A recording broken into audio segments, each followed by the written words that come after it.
Salam sejahtera Malaysia, denyut nadi suara rakyat bergema di channel ini. Hari ini tuan-tuan dan puan-puan, satu kejutan yang amat mengejutkan saya ialah apabila seorang bekas pemimpin besar di dalam Malaysia tiba-tiba memberikan perkongsian yang memang hebat, luar biasa, daripada seorang bekas menteri besar, yaitu Dr. Muhammad Kir Toyo, yang pernah menjalani hukuman penjara selepas beliau disabitkan bersalah atas pertuduhan rasuah. Akhirnya beliau membuat keterangan, membuat pengakuan bahawa katanya penjara telah mengajar saya erti tak bazirkan duit rakyat.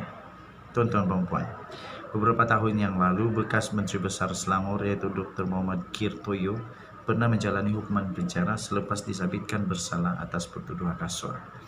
Mengimbas kembali perkara itu, dia berkata penjara telah mengajarnya erti tidak membazirkan duit rakyat.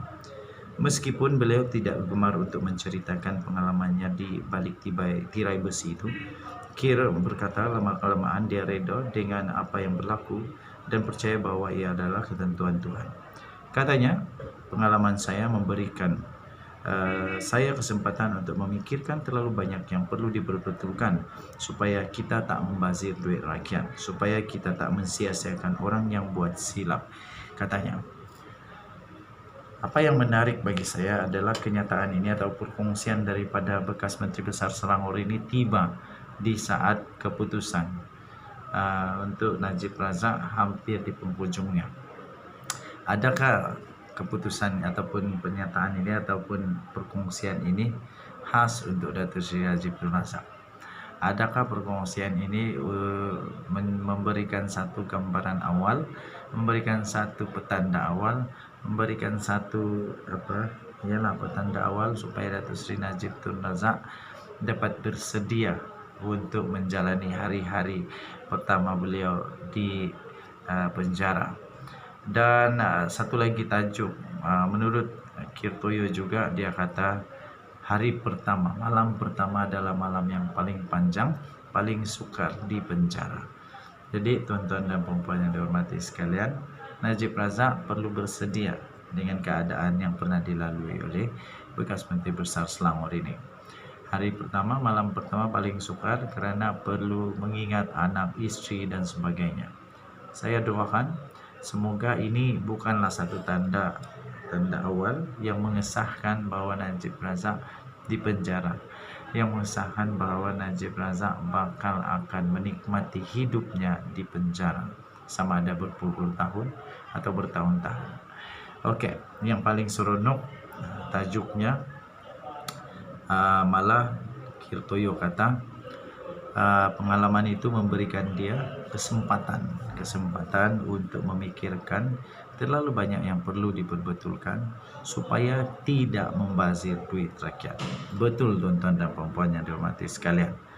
Semua YB tolong fikir baik-baik, belajarlah daripada pengalaman Dr. Kir Toyo ini, yaitu jangan membazir duit rakyat, jangan melanggar undang-undang. Okey, katanya dalam hidup kita ini semua orang buat silap, tapi how big is the mistake? Dan saya rasa sama ada silap itu sengaja ataupun tidak, itu persoalan kedua, katanya lagi. Okey, so kita harap-harap yang terbaik, okey, bagi semua YB, menteri-menteri di Malaysia. Harap-harap semua selepas ini berhati-hati, jangan terlampau bernafsu, jangan terlampau gairah, nak cepat kaya, nak jadi kaya lebih-lebih, nak kayakan kroni dan sebagainya. Nanti hati-hati, nanti masuk penjara siapa yang susah? Denyut nadi suara rakyat bergema di channel ini. Kita jumpa lagi, bye-bye. Salam sejahtera Malaysia, denyut nadi suara rakyat bergema di channel ini. Najib Razak sekarang ini memang galak, sangat bercakap, bagi pendapat dan sebagainya. Yang saya heran, kenapa pendapat Datuk Seri Najib Razak ini tak buat semasa dia jadi Perdana Menteri? Sekarang dah nak masuk penjara, baru tiba-tiba jadi jinis. Yang saya heran, kenapa waktu dia jadi Perdana Menteri muda-muda, senang-senang, pula dia kena berdaya, dia kena tipu, julu dan sebagainya. Sekarang tiba-tiba jadi jenius. Tiba-tiba jadi jenius. Soalnya, kenapa dulu dia tak buat? Kenapa tak buat benda tu dulu? Kan waktu dia jadi Perdana Menteri, kalau dia buat tu bagus. Terbaru ini, tiba-tiba Datuk Seri Najib Tun Razak menyarankan supaya 30% bekerja dari rumah untuk atasi kesesakan jalan raya. Dari dulu kesesakan jalan raya.